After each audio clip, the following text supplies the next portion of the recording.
tvier seg inn på presentasjon. Det de driver med der.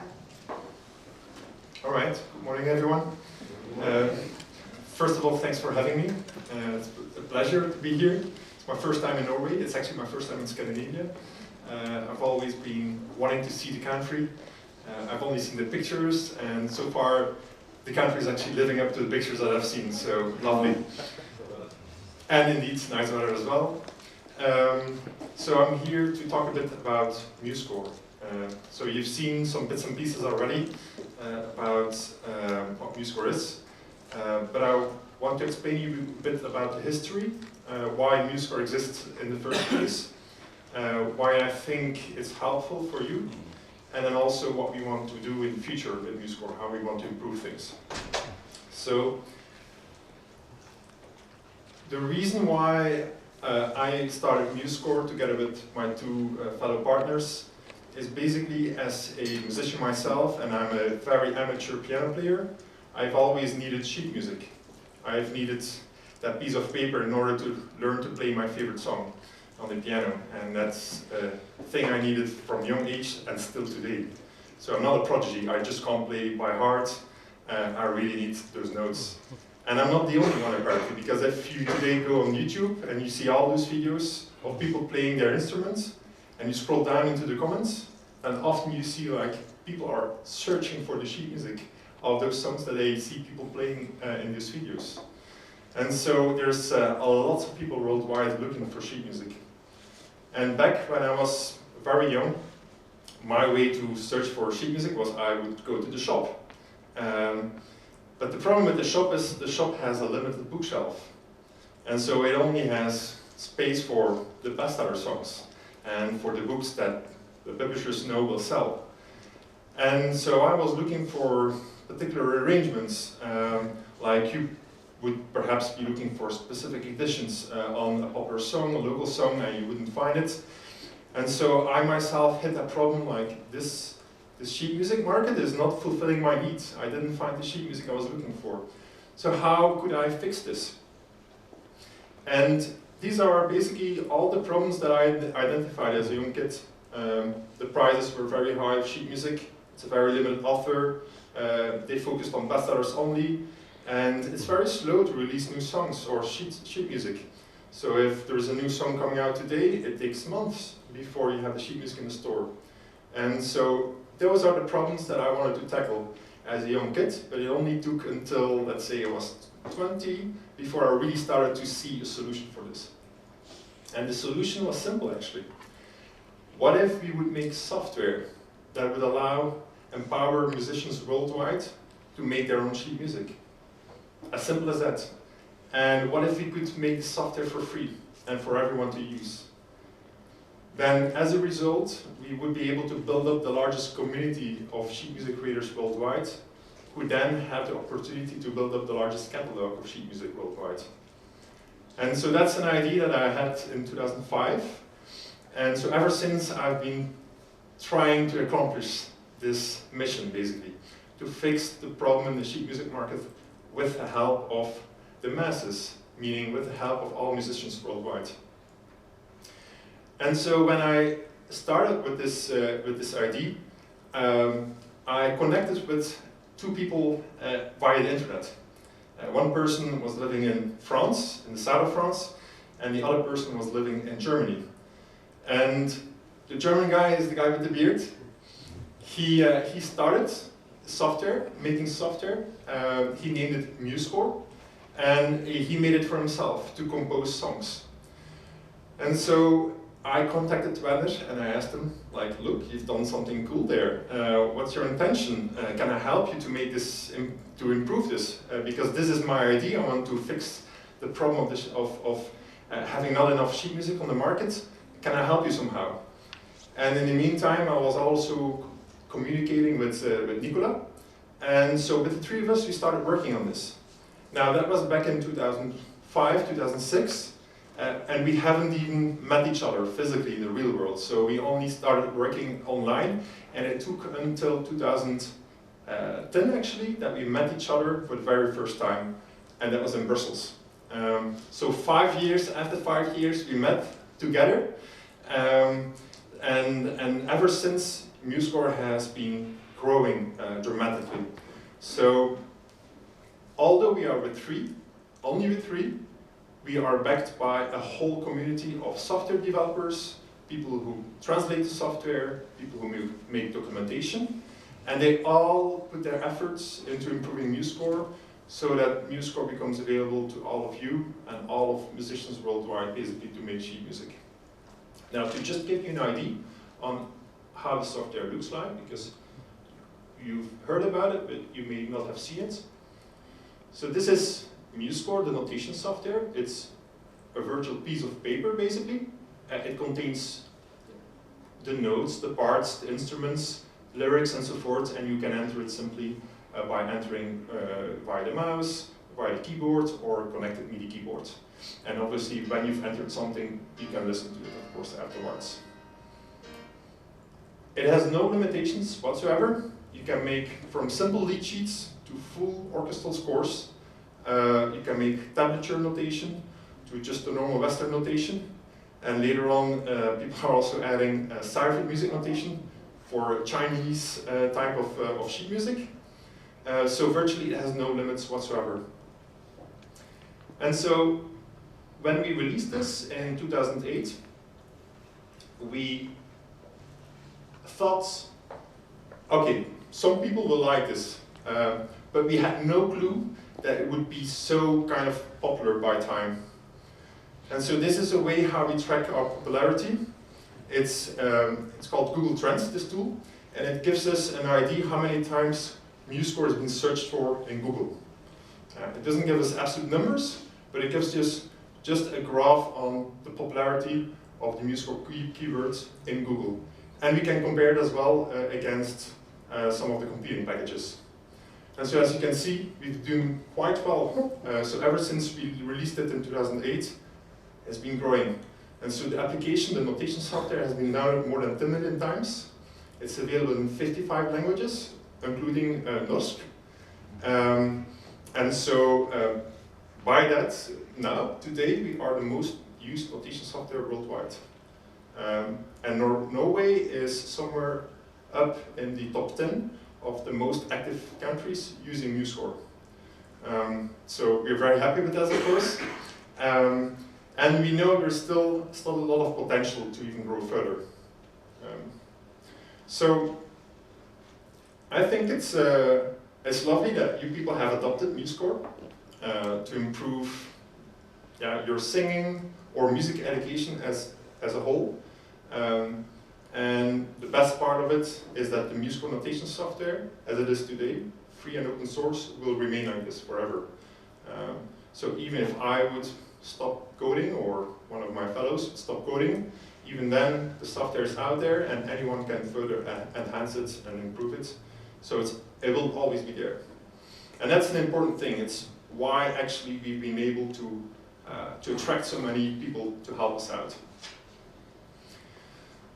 So another thing that you saw in the previous presentations was that we have notation software on the desktop, on the laptop, where you create your sheet music. Then you can upload it online on MuseScore.com, and then you have it on your mobile devices, where you can actually read the sheet music, listen to it, change the tempo, change the key, and so forth.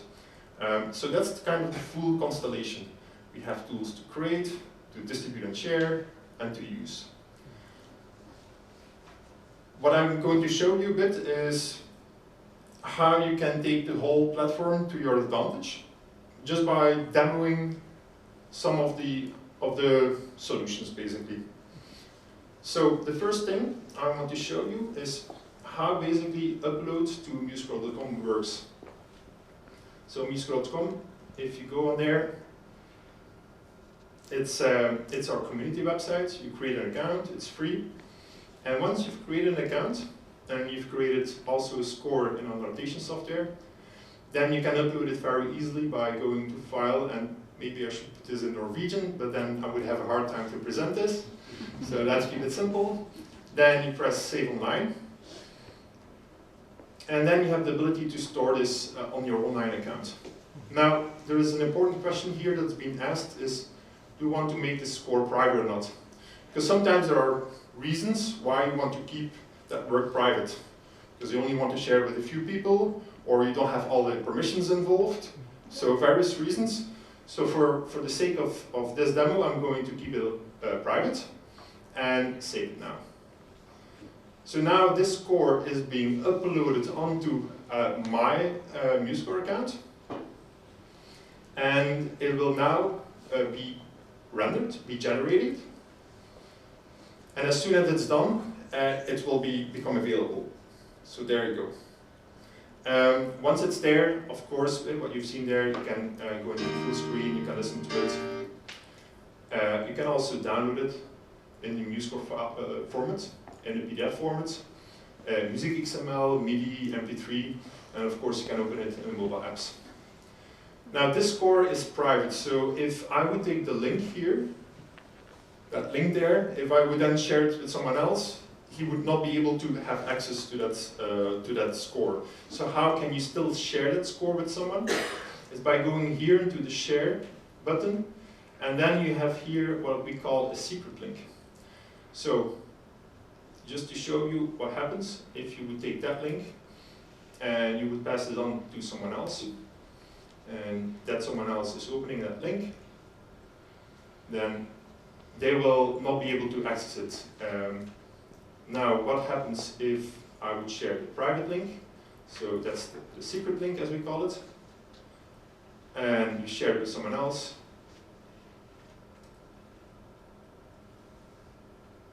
Then they have access to the sheet music. So that's a very easy way to keep things private and to share it with someone else.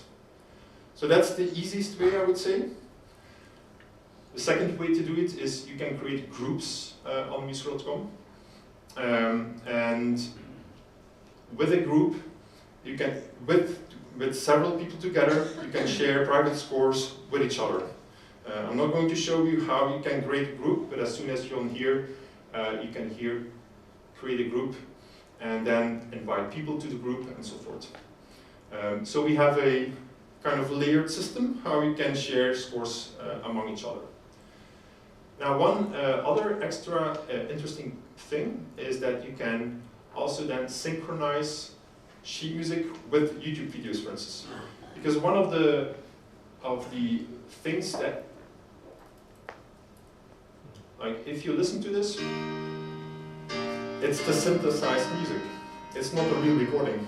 And sometimes it's very cool to have the real recording. So in this case, let's see if you can find a real recording on YouTube. So for instance, this here, Abide With Me.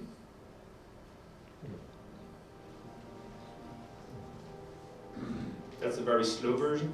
Let me take another one, because otherwise it will be...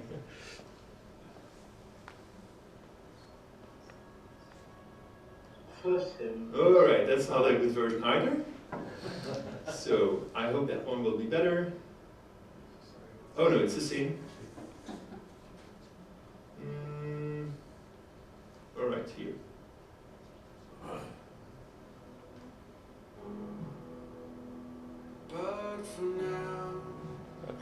That's not really the song that I was looking for. Final try. Let's see. Abide With Me. Listen to the point. Oy. That's a total failure. So I should have checked the video in advance, I think. Let's take this one. Alright. So we put it here. Say next. And now it allows me to synchronize. Oh, embedding is not available for this video. Alright, that's a total fail. So I'm going to show you the end result, how it would look like. As soon as you have synchronized the score with the video, you will be able to see both in the website and be able to listen to the YouTube video meanwhile the score is playing.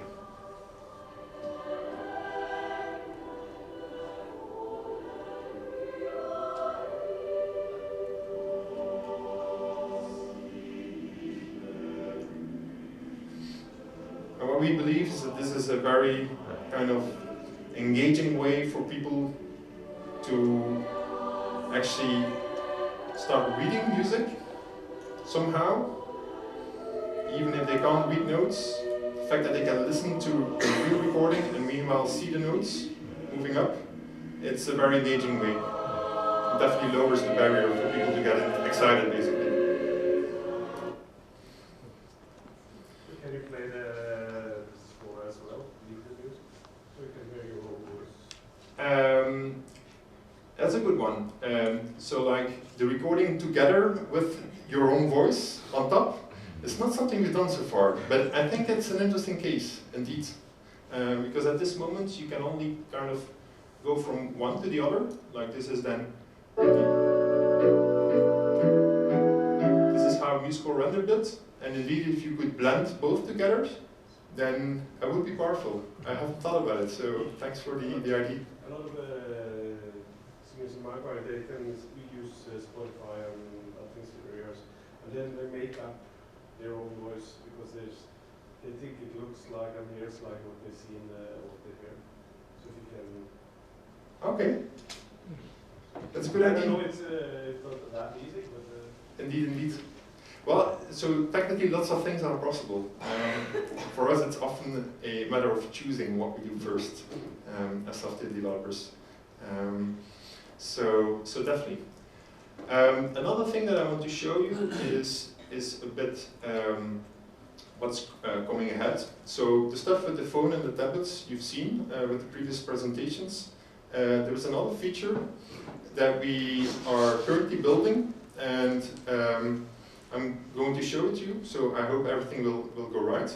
But so the basic idea is we want to make it easy for you to share the scores with other people. And so MuseScore.com is one way, but we know that people today are very much used to YouTube.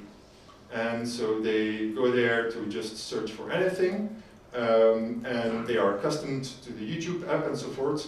So what if you could share the sheet music on YouTube as well? And so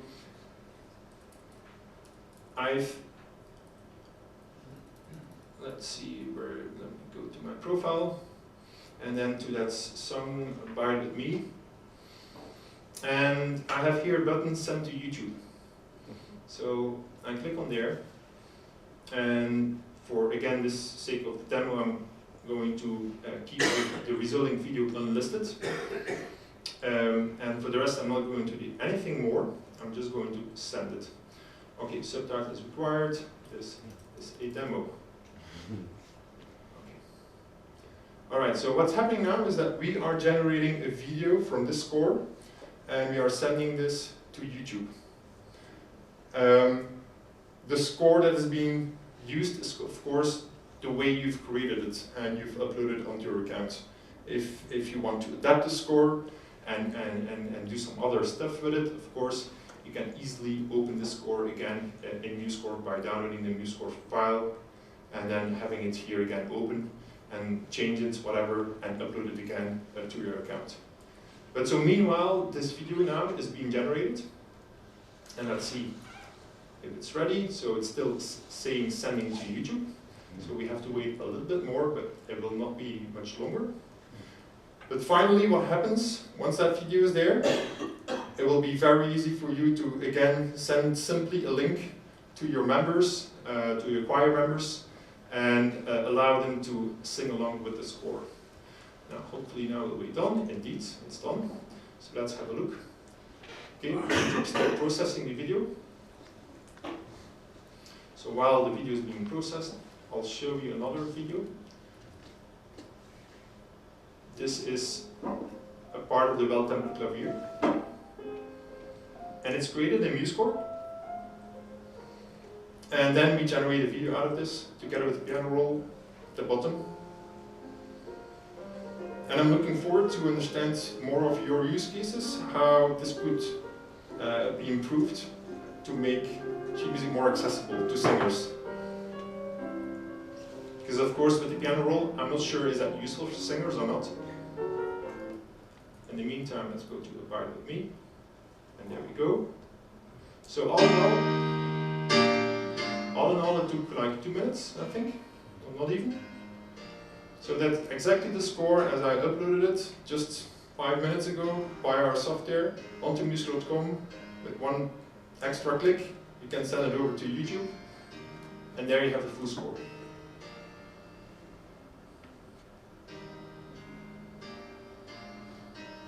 Now, so we have the possibility to generate any type of video. And again, if you would have ideas on how this could help you, I'm really looking forward to having much more discussions and getting some insight from you to learn how we can improve this. Now, something else that we have been dabbling with is with voice, often it's only about those typical synthesized voices, and so not the real words. What if you could have a virtual singer who is actually singing the words? So you can listen to them and you can understand how the pronunciation is and so forth. Wouldn't that be cool? So it's something that we've been trying to check how that works. And again, it's not something that is released into production, but I'm looking forward to understand from you how valuable this might be or not be. So again, I'm going to showcase this this solution through YouTube. But now, instead of sending it straight to YouTube, I'm going to upload a different audio track. And that different audio track is actually the track with the synthesized voice. Now, we used a variety of software to make this synthesized version possible. And then eventually we created an MP3 out of this. And what I'm going to do now is I'm going to upload the score together with this specific virtual singer track to YouTube. Alright, so now again I've sent it to YouTube. It will take a minute or so. So we've been testing several voices, and only English voices, or English virtual singers. There is not much virtual singers out there yet, so we have singers in Japanese, there are Spanish singers, there is for English of course, and you have a female voice and a male voice, but that's about it. So there are not many other languages that are being covered. There are initiatives on a European level to make this happen, but I think it needs more kind of power from the bottom up, like voices from real people saying like, we need this, because this will be helpful. And so that's one of the reasons why I'm showing this, because I definitely want to see if this is useful for you. Alright, I think it's ready. Alright, it's still processing, so it should be ready in a minute.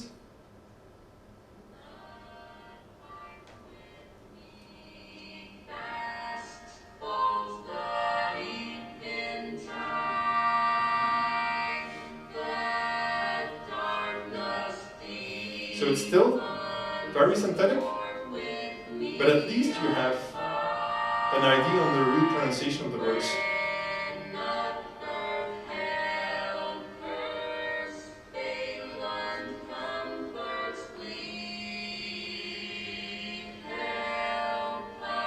Especially the vibrato is sometimes like, ooh.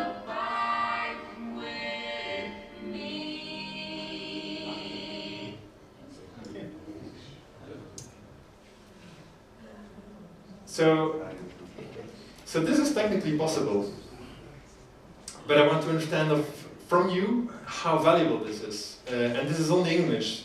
Do you want this in Norwegian as well? Then we need to hire a studio. We need to hire people who can sing samples of the words, and so that takes quite a lot of time and resources. But we want to understand how valuable this is. So that's a bit how we want to push the limits with MuseScore, and to make it more easier, I guess, for singers to start learning and singing together.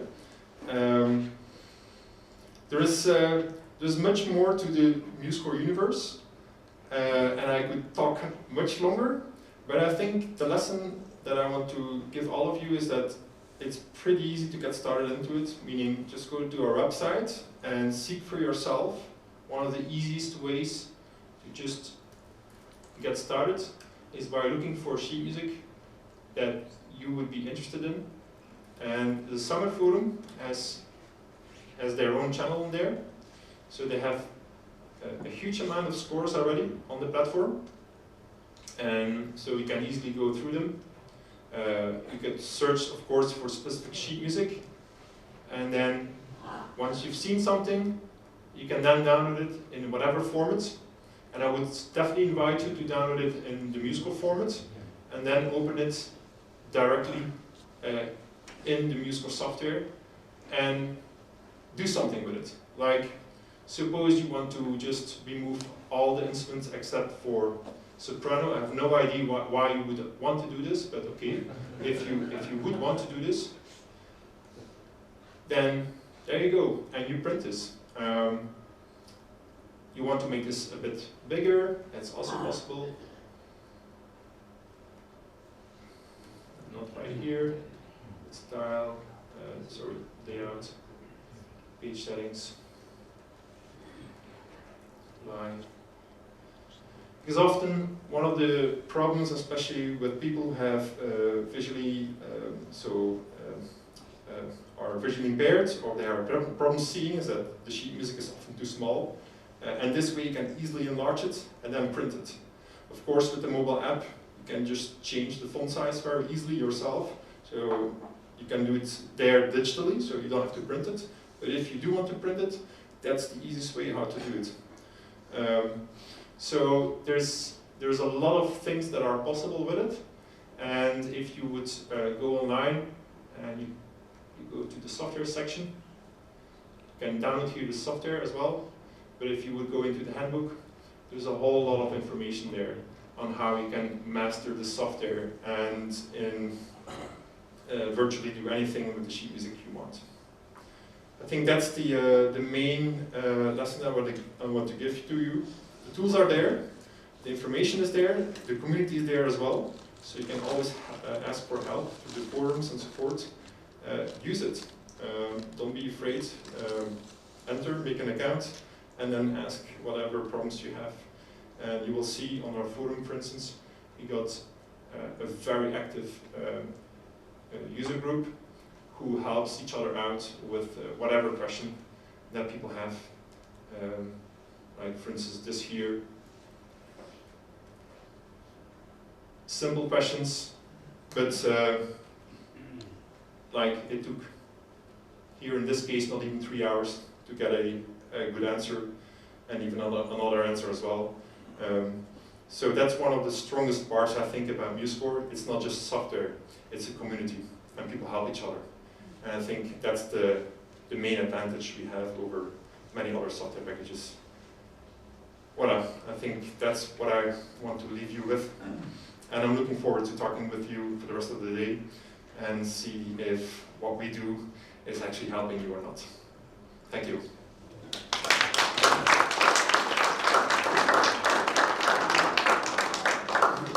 If there are any questions?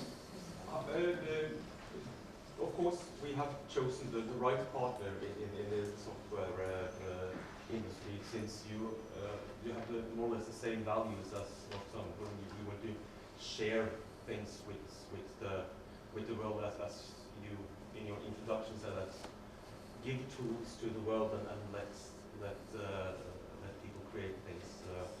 But at the same time, the three of you who are working full time with this, you need to survive as well. So, so how can we help the market? Your income is from those who download the songbook application, and that gives you, I don't know, €1 per download. Well, so financially there are 3 ways how you could support us, basically. So indeed, the mobile app, we have a free version, there's a paid version, the songbook app, and that's a couple of euros. I don't know how many Norsk monetary that is, but whatever. So it's just a couple of euros. That's one way. The other way is, as soon as you've created an account and you've uploaded a few pieces of sheet music onto your account, there's a limit of 5 scores. So it's just good enough to have a feeling on whether this works for you or not. If you want to upload more, then we have a pricing structure where basically, and now you don't see it, I have to log out because I'm already a pro account, where you're invited to subscribe on MuseScore and to get a pro account, so you can upload an unlimited amount of scores. And that comes at $49 per year or $7 per month. If you pay by credit card, this is automatically translated to your own currency. And it's with the pro account especially, we are capable of running a MuseScore business. Of course, there are things ahead in the pipeline, but that's how we currently run it. So the final way how to support it is by just simply making a donation. So we have a donation campaign. If you just want to support us by giving us a one-time donation, that's fine as well. That works as well. If you don't want to subscribe on a MuseScore Pro account. So those are the three main ways. Last way actually is we also have a book on how to use MuseScore. And this book is also a way to support us. So this book was released last year together with our new release of MuseScore 2. It's 400 pages and it gives you all, let's say, the options and possibilities how you can master MuseScore and make the best out of it. Again, it's another way how you could support us, and this book is on Amazon. So this is how we could do it. Yeah. Do you see in the future any cooperation with, as you said in your introduction as well, the problem is that music publishers are slow to bring out new music, and I, as a conductor, I'm used to getting things there and then. If I want to know something, I go to Wikipedia and search for it, etc. So the frustration is when it takes 3 weeks. When I order a piece of sheet music from France, it takes several weeks to get it into my mailbox here in Norway, and then I could end up like searching for that on Google and downloading a pirated PDF version instead of paying. If the publishers, the music publishing houses would be able to license their music to XML or something like that, and it could be distributed through, for instance, well, the main problem is that currently the companies that have the rights, as well as then hiring the workforce to make those scores available on the market, it's one and the same company at this moment.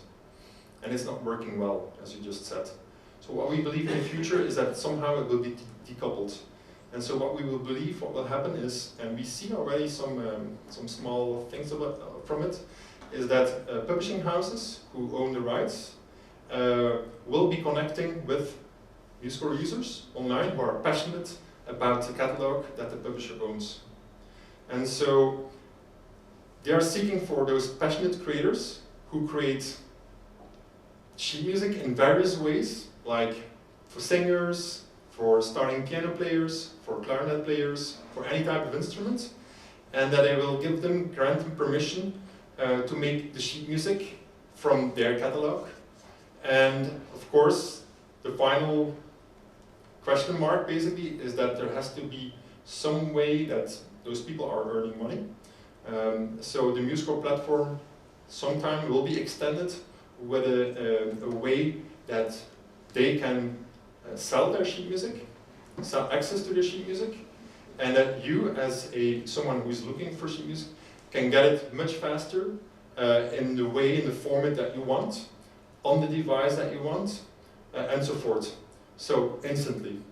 And suppose there is some problem with the score or something else, since it's a full digital chain, you will be able to connect with the creators, those who have created the song, and ask them if you can adapt them, or if they don't do it, you get the digital file, you adapt it yourself, keep it private, you put it on your own account, and then you use it for your own purposes. So that's, I think, the ultimate solution for fixing what is currently not working in the sheet music market. But we are not there yet, so it's still some time ahead. of course, what is crucial for us is that we grow our community of MuseScore users to a size that is big enough, that it becomes a critical mass, that people are capable of finding what they're looking for, that publishers are capable of making money, and that creators and arrangers basically are capable of earning money as well with all the creativity they've put into MuseScore as well. So that's the future. I can't give much more details, as for me as well, it's still something that is evolving, but that's where we're heading to.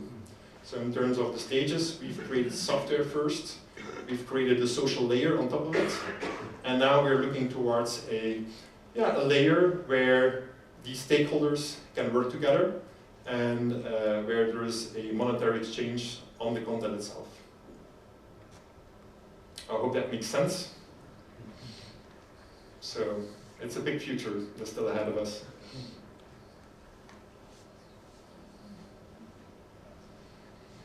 Any more questions? Yes? Is it possible to make the app for Microsoft? It's technically possible. What we do is we have this little button here at the bottom, Windows Phone, for instance, and we ask people like leave your email address when it's ready. And what basically that means is that we are waiting for as many email addresses as possible before we are going to invest into making this available. So please sign up and tell it to other people as well. Because there is a threshold that we keep in mind. As soon as it passes the threshold, we will say, all right, now it's valuable to make it. Do we need to get? It's a non-disclosed number for now. But sure, so technically it's possible. We just want to make sure that the market demand is there. Because there's many things we can do, but we have to prioritize somehow. So that's how we can do it. Any other people who have Windows phones here in the room? Okay, 2 people. And how many people have Android? All right. And how many iOS or iPhone, iPad? Okay, that's a slight higher iOS thingy. But yeah, we need more Windows people to enter. That's basically it. How many people were actually new MuseScore? So how many people are actually using the notation software, the MuseScore notation software? 1, 2, 3. All right, that's already a bunch. And how many people were just using the website, not the software at all? You were just using the website, only the website, not the software. Okay, so everyone who went on the website also is then using the software. All right, that's good to know. You had a question, John? If you have well, both the Android and the Apple telephone, do you need 2 accounts or 2 downloads, or how does it work? So indeed, you only need 1 account, 1 MuseScore account, but those are separate app stores, and you will have to purchase the Songbook app for iOS, and then if you have an Android phone, you have to purchase it as well on the Google Play Store. It's a large cup of coffee, the price, so just swallow it and that's okay. But so only 1 MuseScore account, and then whatever sheet music you have on your MuseScore account, it will just be the same catalog that comes into the app. So that makes it easy. It's synchronized somehow. Yes? Have you had any problems with the various companies, or have they been silent about this? Because they have, 10 years ago, they had a monopoly. Mm-hmm. Have you heard from them? So indeed, 10 years ago, when I was looking for my own problem, making more sheet music accessible, I was looking to what's the notation software on the market. And indeed, Finale and Sibelius were splitting the market among each other. They had like 50-50 in terms of market share. But obviously, the full software was $600. And with a tool of $600, I couldn't imagine to be able to democratize the creation of sheet music. So that's when I decided to create my own tool or find someone who I could work with. And so ever since, you've seen the growth path there. I think it's a natural cycle for all software to eventually become commoditized and become free somehow. It's something you see with all types of software, whether it's really enterprise software or just consumer software. The things you have right now in your hands, all those apps and the free apps and so forth, it's an enormous wealth of power basically that wasn't there like 10 years ago. So anyone in the software business knows this, that it's going in terms of how you can monetize software. Either you innovate very fast, but if you don't, you're not capable of fighting against the fact that software is always going to the price of zero. So they know this, and they have to innovate. They have to push the limits. If they're not capable of doing so, well, then it's the end of life, basically. And I think, I can't speak for them, of course, but yeah, MuseScore has, as it is today right now, I think it has 85% of all the features that those other packages have.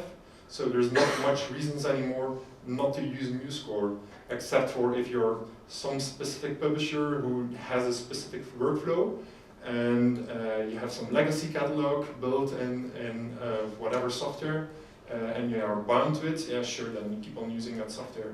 But if you're just starting now, today, there is no reason whatsoever to actually pay for any other software. MuseScore can do anything you want. So it's just the road of software. I was also impressed by the speed in the forums, where his question was answered at 6:48 and at 9:13 he had two answers, both were probably correct. As a former Finale user, I tried to get some support on why that forum seems to be quick. The community, and something you don't see at the first sight. You download the software, you come for the software, but the community is what you stay for. And that's, for me at least, the most valuable thing, because I learn myself a lot as well. Because there's so many aspects to music that I have no knowledge about, and the stuff that I learn through my own community, it's enormous.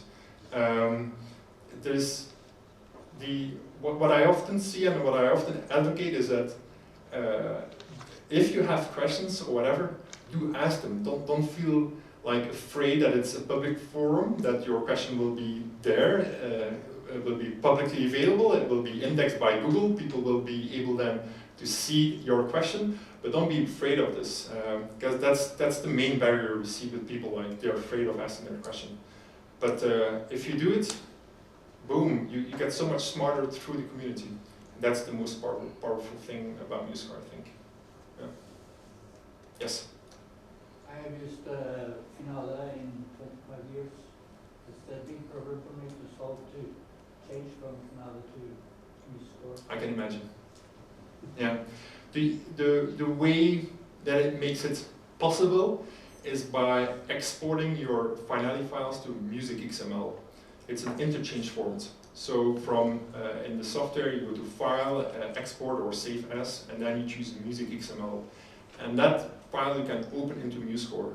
So that's how you can convert your catalog from Finale to MuseScore. Excuse me? One by one. There's one by one. There's also batch, of course. You can just batch export your files to music XML. Just to give you, to make sure you got this. So that's how you write it, music XML. And so how to export music XML in Finale. So basically that's what you do. You search for their documentation and music XML in particular. So file, export, music XML. There you go. Then I'm sure if you would add to your query batch, then you would even learn more how to do this. Like here, there's in the forum a question about this. Hello. So there's a plugin apparently that can do batch conversion from Finale to MuseScore file on a per folder basis. So that might be answering the question there. And then once you have the music XML, you can open it just like any normal file into MuseScore, and then use the whole MuseScore universe basically to send off your scores and share it with whoever you want. That answer the question? Somehow? Okay. Yes? I have nearly the same question, or I already got part of the answer, because I use Sibelius. Mm-hmm. But I also like to know, is it possible to, or can you make it possible to import directly from Sibelius format, or is it a problem about that? So it is a problem, like technically it takes a lot of time to make this happen, but also legally we cannot do it because the Sibelius format is proprietary, so legally we are not allowed to make any software around it ourselves. But the answer is similar to the question here, like go via music XML. I don't have the Sibelius nor the Finale software on my computer, but basically the same question answering in Sibelius. And so based on the version of your Sibelius, I don't know which version you're using currently? 6? 7? So then this would answer your question basically. I hope it will be possible. 7.3 includes a convert folder of scores to music XML in batch processing. Now, you will see that there might be some things that are not completely transferred correctly. And so, again, it's important if you see like things that are always wrong, like the positioning or of lyrics or something, then do post your question about this on the forum and say, well, look, I've converted my catalog from Sibelius to MuseScore via music XML, but they're all slightly off in terms of layouting. What can I do about this? And typically there are some general tips and tricks how you can circumvent those problems. But it should be painless. It should be okay. There is no direct import. It's export music XML, import into music. That's the magic word, music XML. Yes, John. When you put the music in the MuseScore, can you sing it in there? Or do you have to put it in via the piano? Or can you sing the song? That's a good question. So we don't have the automatic sing in method. We did test with it, but it would be possible. But of course, it depends a lot on your singing quality. And that's the first problem. You're not a robot, of course. And so it's when we were just experimenting with it, we noticed that it's pretty hard. The pitch is one thing, but it's also the rhythm. And so we decided, let's stick to what we know works. Because there are several ways on how we could input notes, but the way that is the most consistent and that works every time, like 100% of the cases, that's the way that eventually people will keep on using it. And all the other stuff is fancy and it's marketing gimmick and stuff, but if it's not consistently working, then it's useless. So unfortunately we don't have this. Any other questions? Then I guess we will have early lunch. All right, 10 minutes, 30 minutes even before time. But I'm here all day for your questions, so come up to me, talk to me, and thank you very much.